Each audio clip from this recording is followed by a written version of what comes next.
All right, everybody. Thanks so much for stopping by another live episode of Real Estate Titans, sponsored by Lion Bolt Media. I'm your host, Greg Fowler, traveling throughout the marketplace, interviewing the top real estate professionals in our field, essentially gathering insight, inspiration, really drives and motivates these top producers above and beyond everybody else in what I'd like to consider a real estate titan. Now, our very special guest and feature titan for episode 267, all the way from Phoenix, Arizona, none other than the legendary Joshua Smith. And I have to use that legendary because, gosh, Joshua, I can't thank you for taking the time. This is an absolute honor and a pleasure, my friend. Yeah, no, I'm honored to be here, man. I was excited when you reached out, and I was excited that we were able to get this on the schedule, dude. And yeah, I'm stoked for it, man. This is incredible. And I just have to give you a massive shout out. I mean, not only have you hit every milestone on the planet when it comes to real estate and setting the bar ultra high, from every aspect of life through just production and training and knowledge and impact. But I'm a huge fan of GSD Mode, the podcast, one of the best real estate podcasts out there. So again, anybody who's tuning in live with us now or a fan of Real Estate Titans or a part of the Titan Nation, you need to be a part of GSD Mode. I cannot say that enough. But Joshua, I do want to dive into you as a man, as a professional, just really your journey, the origin story. So let's just start with the first question is, telling everybody out there who may not know you yet, which is probably a very small amount of people, but the people that don't know you, who you are, where you came from, what got you into the business, and kind of your progression in your life and your journey up until today. Let's go there. Yeah. So, I got into business in 2005. So I was 23 years old. So I've been doing this now, 18 years or so. And to be honest with you, it was supposed to be a temporary stepping stone, dude. I grew up in the health and fitness industry. My dad owned and operated gyms for 30 years. And, I was pretty certain at a young age that that's what I wanted to do. My dad ended up selling the gyms to retire right as I was finishing high school. And I had an opportunity to take him over. But we lived in a really small town in Michigan. And, I was 18 and I didn't know if I wanted to be. So anyway, I was just like, dude, go out there and sell those things. I'll figure out my path. And fast forward, here I am now. I kept in that industry. Mm-hmm. Now though, at the age of about 22, I made the realization of, hey man, for me, in order to go out there and hit my financial goals that I have in this industry, I've got to get into ownership. I was a district manager and building out sales teams in that space. But at that point, man, now here I am in my early 20s, college dropout, Wow. and you don't really make a lot of money in that industry, at least I wasn't, if you will. But anyway, it was going to cost $800,000 to go open up the facility I wanted to open up. And Wow. so I was like, okay, I couldn't get a loan and I don't blame anybody. I wouldn't invest in me at that age either, at that situation. So I was like, okay, how can I go out there and raise some capital? So I'm looking at this, when it comes to real estate. Now, this was 2005, Phoenix, Arizona. Those that weren't around at that time, 2005 was very similar to like 2020, 2021, Okay. where it was just, everybody and their sister buying as much real estate as they possibly could, overbidding, it was just straight up craziness like we just saw last couple of years. Wow. So the perception, like most, is that, man, everybody in real estate's crushing it, everybody's killing it. And I'm like, dude, I love people. I love working my ass off. I'm good at sales. I'm going to jump into this thing, go out there and invest however many years, 3 or 4 years of my life to go out there and raise the down payment and go create my facility. But very quickly I realized that health and fitness was my passion. Real estate became my obsession, Oof. That's how it began. First year out of the gate, 2005, jumped in, did 48 deals my first year. Wow. And then at that point, I decided, because I needed to double my business. Because at that point, I didn't become obsessed with real estate until I started my team. Okay. I always enjoyed working with buyers and sellers, in the sales aspect, but I really loved the B2B component, but then, in order to hit that financial goal, I'm like, dude, like this 48 deals, it was good, but it's not going to get me where I need to be. So I need to double, then double again. And then, 2005, dude, as I reflect back, I'm kind of aging myself here, but it's like, we didn't have smartphones. We didn't have scanners. We didn't have DocuSign. Like it just took longer to do shit, so I was like, okay, I couldn't fathom how to even add an extra deal or two to the pipe a month, let alone double my business. So I knew at that point, I had to start delegating things out. Now, luckily, Because I get a lot of people, and I think it's very dangerous when we play the comparison game. I mean, there's a healthy element of comparison to use it for inspiration, but then there's a negative, component to it. So I get a lot of people that are like, well, how'd you do that? Now I know a lot of people that have done way better than that too, Sure. but I'm like, yeah, but look, a lot of people don't realize, like, dude, I mean, I started working for my dad at 11 in the gym, started, getting in sales at 14. Like I had 9 years of sales and team building experience, before I jumped in that. But luckily, I had, as a district manager, I built a lot of sales teams, over the years in that industry. So, because at that time, dude, teams weren't really a thing in real estate. Right. And there wasn't YouTube, there wasn't podcast. So, you just kind of had to figure this stuff out. So, but I went out there, I hired my first assistant, delegated out all the lower money making activities, and went out there and did 103 units. And that's really what then catapulted the team. Then next thing you know, I'm like 3 weeks booked out, my old school Franklin calendar when buyers would call. And I'm like, okay, now I'm pissing away money on that side. So that's when I started adding agents. So now I've been, building my team for 17 years now, and still have that here in Phoenix, Arizona. And that's just morphed into other things as well. Joshua, I love your story and progression and just kind of the evolution of your life and kind of projecting that into doubling, tripling, quadrupling down on what really matters to you and your passion and how to elevate and accelerate that. At that time, as you're kind of progressing to bringing on the assistant and then building the team, what was it like as you were growing the team? So we've gotten to that point, but you've done so much, and it's not just on a production standpoint, but obviously coaching and training to the highest of levels. I want to talk about how GSD mode got started too, and really what the thought behind all that was. So take me from the team is evolving, you're elevating the transactions year over year. What does it look like into the next big steps into your life, kind of bringing you up to today? Yeah. So, I'll have to rewind the clock slightly. About a year and a half before I got, about a year and a half, 2 years before I got into real estate, I hit a low point in my life. And the reason why I want to bring this up is because, like, look, dude, like, in order to go out there and create anything big on a big scale, like, you got to have a lot of passion and drive to make that thing a reality, because the amount of sacrifice that goes into it, a lot of people don't understand that the amount of sacrifices that certain successes take. But I hit a low moment in my life, early 20s, dropped out of college. I won't get into all the reasons why. I mean, at the core of it, I allowed myself to adopt a victimhood mindset and just was blaming the rest of the world for how shitty my situation was. Allowed myself to get 100 pounds overweight, become morbidly obese, massively depressed, and just, hit some low moments where I was just fed up with my life and fed up with, the way things were going. And again, hit a low moment where then I was like, okay, the pain of the status quo outweighs the pain of change. And I'm no longer going to accept this of myself and go make something of myself, so, and that's really what started the success trajectory. So then, because that kind of will morph into what we'll talk about here in a little bit of GSD mode, but that's where I got, that's where my own personal success journey started. Now, real estate's just been one of the vehicles that's allowed me to do it. It could have been health clubs, it could have been other things, but that's where I got really intentional with health and business and all the aspects, family, all the aspects of my life that are important to me. And then real estate again became that vehicle. And then to answer your question of, now again, though, I was doing about a year before I jumped into real estate.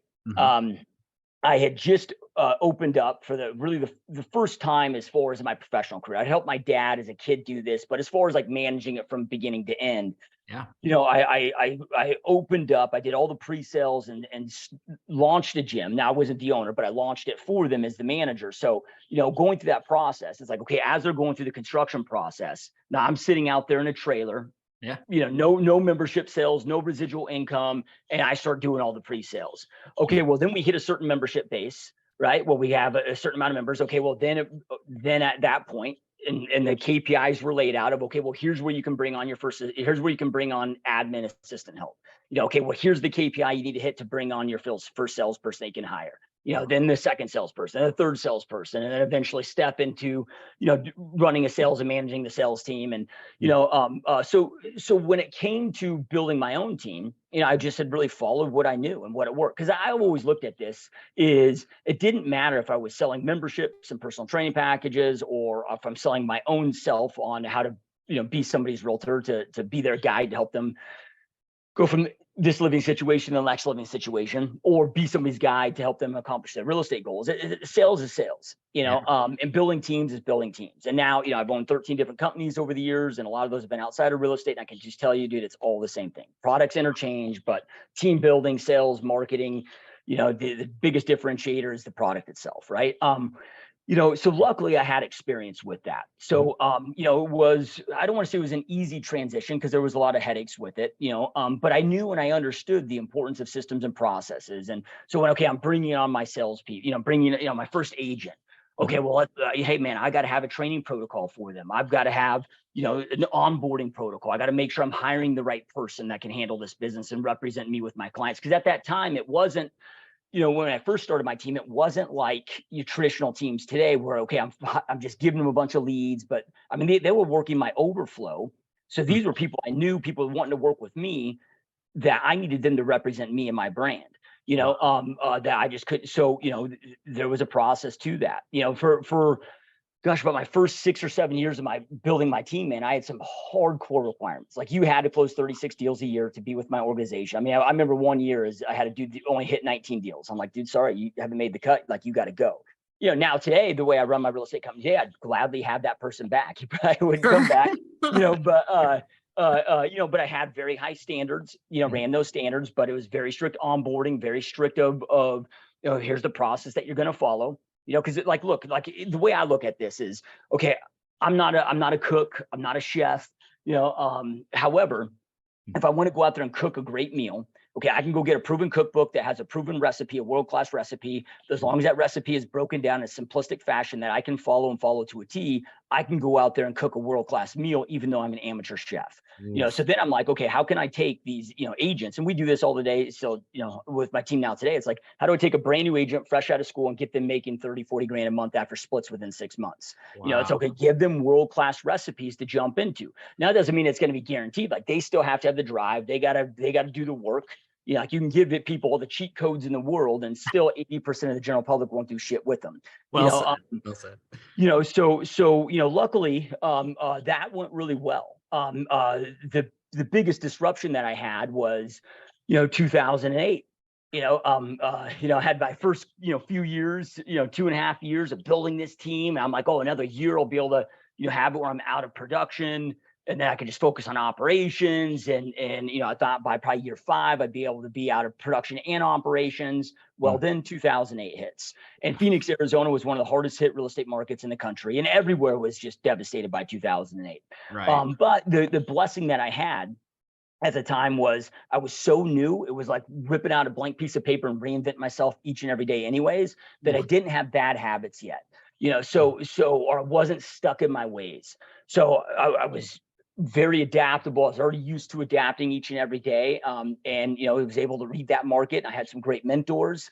Wow. That were able to point me. When I say great mentors, it was just, hey, you've been in the business for 30 years. Like, where's this market heading? And they're just like, hey, get into short sales and REO. That's all they had to say. Like I'd Google, I could figure out the rest. They just had to point me in the direction. Right. So, we were able to transition into short sales and REO, and racked up about 35 different REO and asset manager accounts.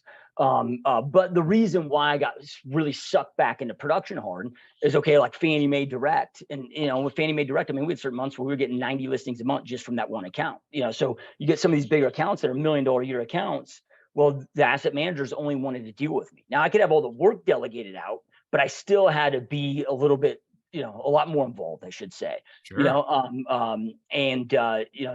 Went from, that traditional business, which we were still doing and maintaining some of that, but only about 10% of our sales, were traditional. When you look at 2008 through 2012, wow. 80-90% of it were REOs and short sales because our market was just hit so damn hard. But we were able to go out there and thrive, and I have still to this day in 18 years, every year's been better than the next, and just been able to continue to thrive. by just reading the markets. Because the way that, the philosophy that I operate by and everybody in my organization operates by is there's no such thing as a good market or a bad market. It's always good for somebody. It's our job as real estate professionals to identify whom the market's good for, shift, pivot, and adapt accordingly. And you can go out there and thrive in any market. Most just have such resistance to change, dude. That they have a difficult time with that. So, but then, okay, so, 2012, market starts to correct, 2012, 2013. Now I'm back to, okay, let's build out this traditional team, build out what I was started, and then it was what, into 2014, early 2015, I finally hit my goal of stepping out of production and operations, because again, I grew up in an entrepreneur family. Sure. So for me, it was, dude, I wanted to create a business. I wasn't here just to go have a job. I wanted, and to me, how I define a business is allows me to make the money I want to make, with giving me the time and freedom to do what I want, when I want, with whom I want. So something that gave me the autonomy. So something that could operate and grow without my day-to-day involvement. So then, I'm sort of sitting back and I'm assessing, okay, like, what are the next moves? What are the next steps? Because I couldn't keep jumping back in and meddling with it. It's like kids. It's like eventually they're 18. You got to let them go through their thing and figure shit out. And hopefully you did a good job, right? But man, I had a lot of demand at that point. And a lot of people reaching out, just saying, over the years, just saying, hey, will you mentor me? Will you coach me? Will you help me? And the answer was always no, man. I was always like, I'm busy building my stuff, and I always kind of had that philosophy of, doers do, so I was like, no, man, I'm busy, build, like, can you coach me on your listing presentation? No, I'm busy doing my stuff, but here's my listing presentation. You can just have it, right? But then, again, there's demand there. I was good at it. I enjoyed it. I loved it. So I decided to start getting into the coaching space, which I'm still involved in today. And then, GSD mode, so much of this stuff happened on accident, dude. I love it. So GSD mode, so I had so many amazing people, well, throughout my whole entire career, but especially early on. I was really intentional with this, of even before I was licensed. Like when I made up that decision, I started real estate school, just going out there and picking the brains of every top producer I possibly could, so that way I could just, hey, learn from the greats. And dude, I had so many, like, even when I couldn't afford it, like they'd take me out to lunch and then they'd even flip the bill. Cause I would hope my credit card wouldn't decline, but they could see that I was a struggling young kid and, but would just pour into me. So I always wanted to repay that favor. So, every speaking gig, whatever, every podcast, it's just always, yes, as many as I possibly can. Wow. Well, then it just got to the point though, dude, where I couldn't, man. It's like all these people are like, hey, can I take you out to lunch, pick your brain? And I'm like, dude, like, I'm just so busy and now I've got kids. And it's like, okay, if I say yes, this now I'm going to miss my kid's event or, but I wanted to give back to them. So then I just started, like, YouTube was, a thing at that time. So I was like, hey, why don't you do this? Why don't you send me all your questions?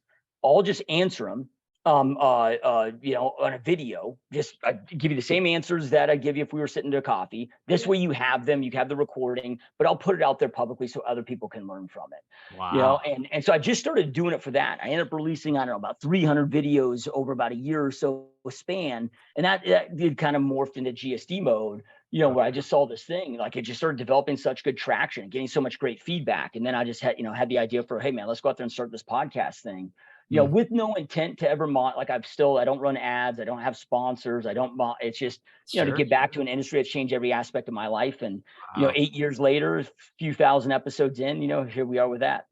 But Joshua, I love the fact that you looked at it as, giving back solely to the community and helping so many people, because you've had the blessed opportunity for others to help you along the way, and you being reciprocal with that. It's showing your integrity and the lighthearted nature of you providing value.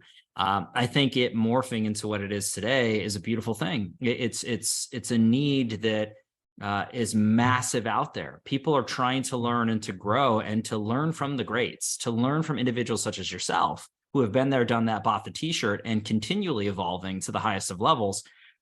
That's a way that you can really propel and take those actions. And I love your chef analogy that you're using earlier and having that recipe for a world-class experience.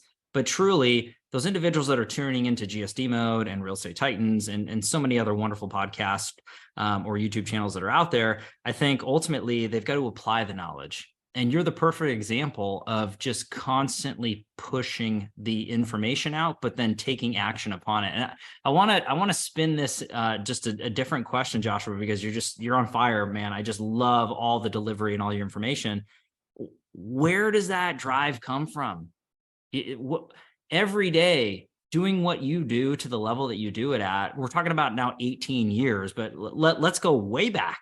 I mean, what really burns inside you to just say, I need to keep moving? You said 40 transactions, now it was over 100, and you just kept growing year over year over year. It's not the money thing. You don't need the money, right? You get to a certain point, it's not that. So, but what is it for you? I mean, why? Yeah.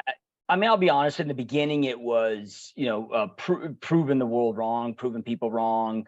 At least that's what I thought it was, but I think it was just more me proving something to myself, but like, to me, it's like, hey, whatever you got to use for the fire, tap into it. Now, some people are like, oh, well, that's a negative, fuel. You need to have positive fuel. I'm like, no, dude, like if you got to go shut these people up and prove these people wrong, like, look at Jordan's MVP speech.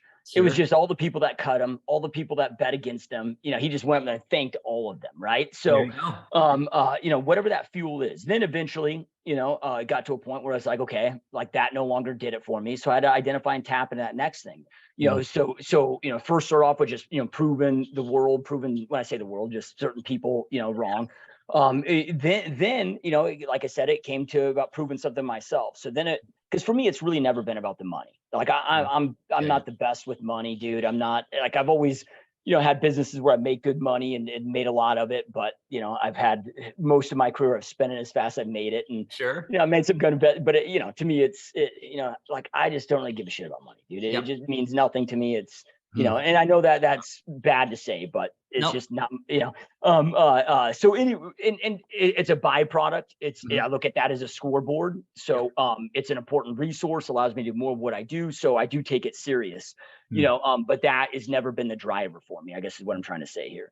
So the next thing for me, it became about awards, dude. Like I would just, just of competition. It was, I started, I remember after, a couple, I don't know how long I was in the business, but maybe 9 or 10 months or so, met a dude named Frank Russo, and his team was doing 20 transactions a month. And I was like, I never even thought that could be possible. Wow. But then once I met him, saw it, then I was like, oh, dude, I got to hit that number.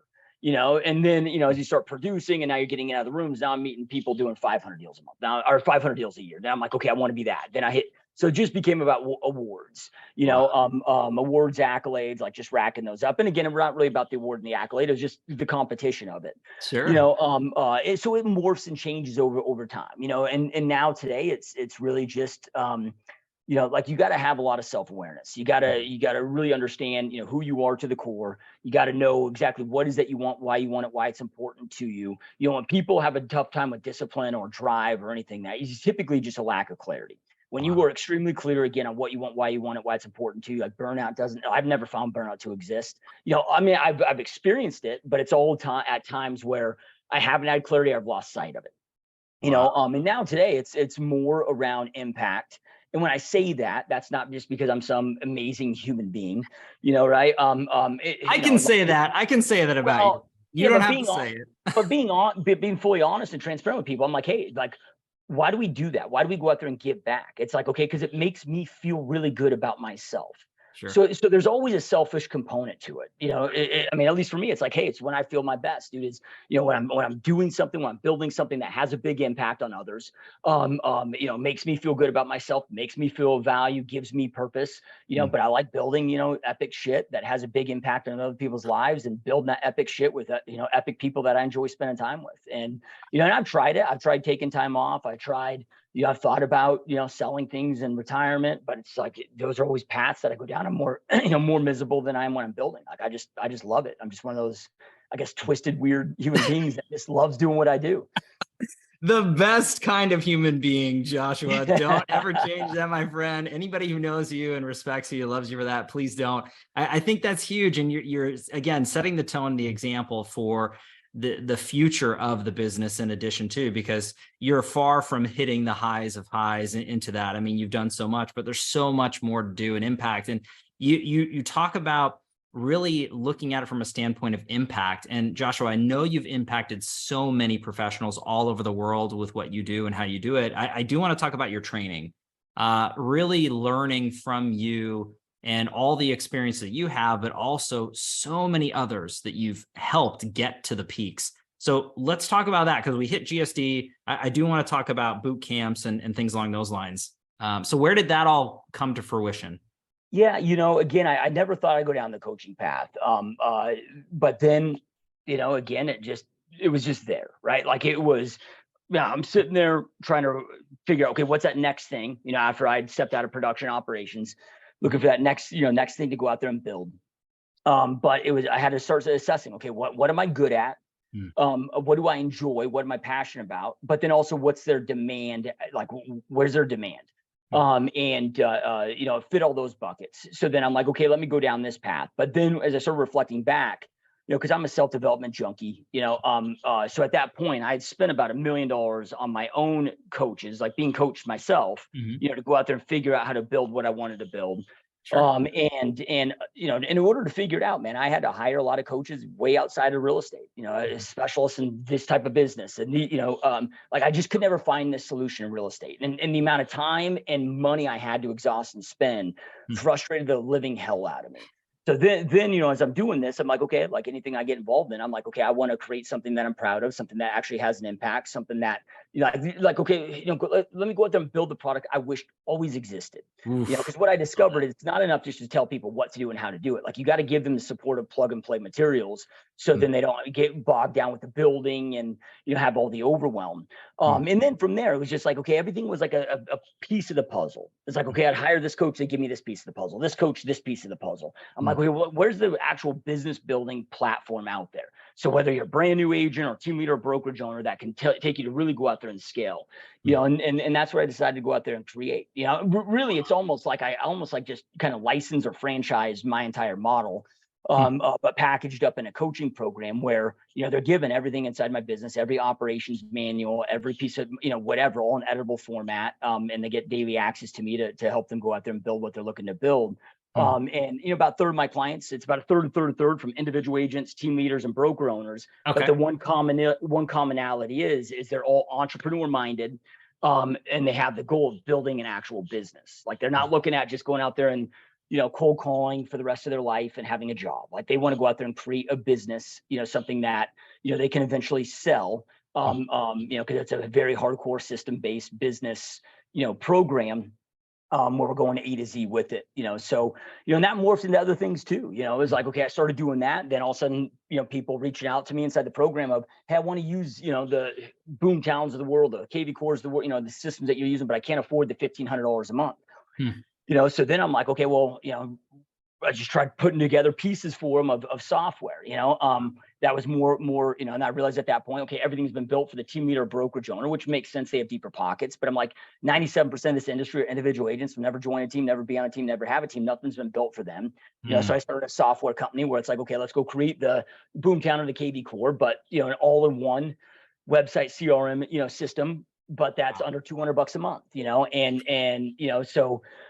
And now it's morphed into a team and broker product, as well, but it has that affordable component. Again, I never planned on doing that, but it was just a demand in the market that had a need, and I had the expertise and the resources to do it. So you built that, and then, and then it's led to other things as well, franchising and some other things as well, which is, the focus going forward.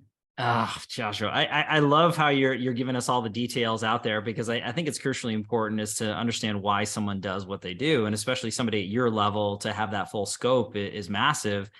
Taking at it from a standpoint of you spending over $1 million on different coaches, trainers for different aspects of your life and your world and business, and not quite finding all the details, having to take bits and pieces here, bits and pieces there, and then really building this for yourself.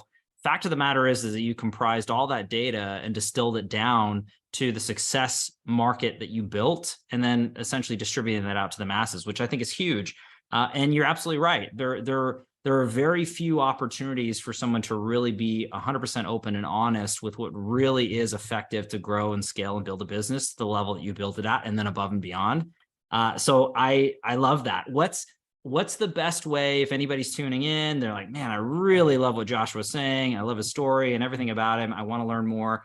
What's the best place just for the show notes and for the audio file to go if they want to buy in, learn more, connect? What is that? Yeah. No, I appreciate that. So gsdmode.com. So Okay. gsdmode.com. That's kind of the hub.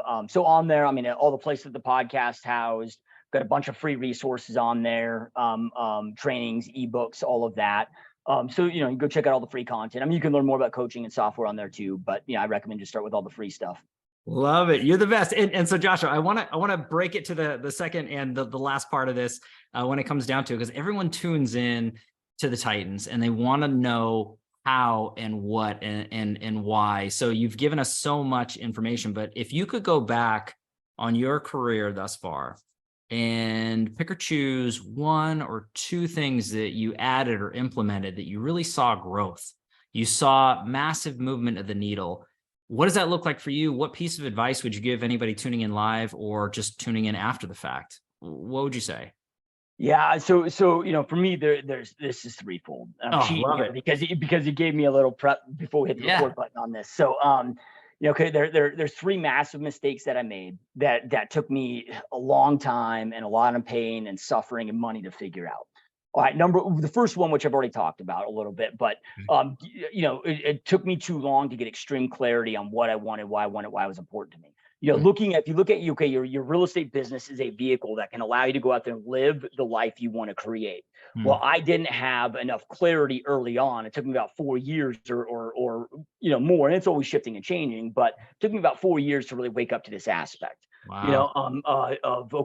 Because originally it was just, hey, I just wanted to make money. I'll go out there and outwork everybody. Well, now I'm working 4 a.m. to midnight. And even though I'm making more money than I ever thought would be possible, I was more miserable than I was when I was broke. I was like, okay, this isn't a thing either. Right. So, because if you don't have extreme clarity, like, okay, if you don't know what the empire is that you're looking to build, and saying empire just as a figure speech, sure. Well, then it's impossible to come up with the architectural plans to reverse engineer on how to build that. So you can't, if success is just small, tiny decisions made all throughout the day, each and every day that compound over time, how do you know if they're the right or wrong decisions moment by moment? And those decisions seem so insignificant in the moment, but over time, as they compound, they become the only thing of significance that matters. So you got to have extreme clarity on what you want, why it's important to you in every aspect of your life that matters. So then you can start making those strategic decisions, as you're building. The other thing too, and some of these this next one might sound kind of basic, but treating my business as a business. There are certain components of it that I just didn't, so business again, I mean, when I look at, okay, how do we treat a business as a business? Number one, you're obsessed with tracking every data point, every metric inside your business. Language of money is numbers. If you want to go out there and make money, you got to speak its language. You cannot make smart, strategic, scalable decisions. You can't replicate, duplicate. You can't inspect what you expect unless you know the details of your business inside and out. And that also comes into making sure you have a process, systematic based business. But then again, it's like, okay, what do smart operators do, man? They go on there and stack on ancillaries and they're looking of different ways to maximize, capitalize, so it's like, okay, well, how, I mean, it took me a long time, dude, where I was just making money off of commissions. Then I'm like, okay, well, what if I stack on this transaction fee? Okay, well, what if I do a JV with title, then mortgage and insurance? Like, what does that look like? And how, well, now I'm getting paid 3 times the amount of money for the same amount of work, on the same transaction, right? It's brilliant. So thinking of things that, from a business lens. The last piece, and this, I really didn't figure this out until I went through some pain in 2017. Okay. That I went through. And when I say pain, it was just growing pains and a lot of struggles that, really, really opened up my eyes to this. But making sure that you have the right leverage pieces in place, because there comes a time where it's, okay, it doesn't matter. There's only so many hours in a day. People that are massively more successful than you or I or anybody watching or listening to this, it's not always, it's not like they work that many more hours or they work that much faster. They have better leverage components, so looking at that of, okay, I can go out there and sell a house and get paid on that closing. And maybe if I work that hard and I got my, get repeat referral business, maybe that translates into 7 transactions. Now, for that same amount of energy, time, and effort, okay, maybe I can go recruit an agent that over that lifetime value, that agent with my organization results in 100 transactions. So now instead of getting paid on, 1 to 7, now I'm getting paid on 100.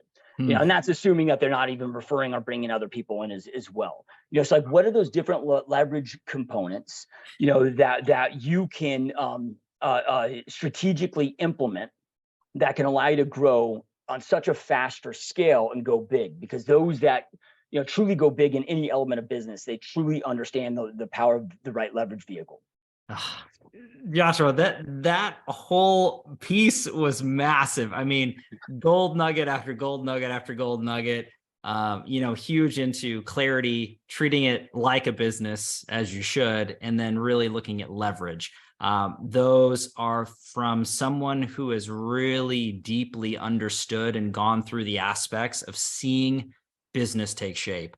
And the perspective that you bring and that knowledge, Joshua, is massive. I know this was just a tiny bit of knowledge and basis, but it was on fire, my friend. This is excellent stuff. Is there anything else you want to drop or share before we close everything up? This has been incredible. Yeah, I would just say for anybody that's watching or listening to this, man, you know, what's so cool about this industry is it's the most level playing field of any industry that I've seen out there. Doesn't matter how tall, short, thin, skinny, overweight, you know, doesn't matter how thick your accent is. It just comes down to getting clarity on what you want and how bad you want it, and how committed that you are to doing it. So, you know, just get clarity on what you want, figure out what that is, figure out what the best plans are, proven plans to get you from where you're at to where you want to go out there and execute. The payoff is worth it. And just understand that, like, you can go, I mean, here I am, a college dropout, you know, dude, that my vocabulary consists of dude, shit, fucking bro, you know, Yes. you know, I've got a low IQ, you know, but you know, you can go out there and figure this out. Oh, it's so huge, Joshua. And again, I can't thank you enough. This is huge information. And I can't tell anybody out there higher. Please look at Joshua's information, subscribe to GSD Mode. So much information. Visit the site. We'll have everything in the links in the show notes down below. Joshua, I can't thank you enough for doing this, my friend. It's been an honor, truly. I mean that. Yeah, no, thank you so much. It's been a lot of fun, dude.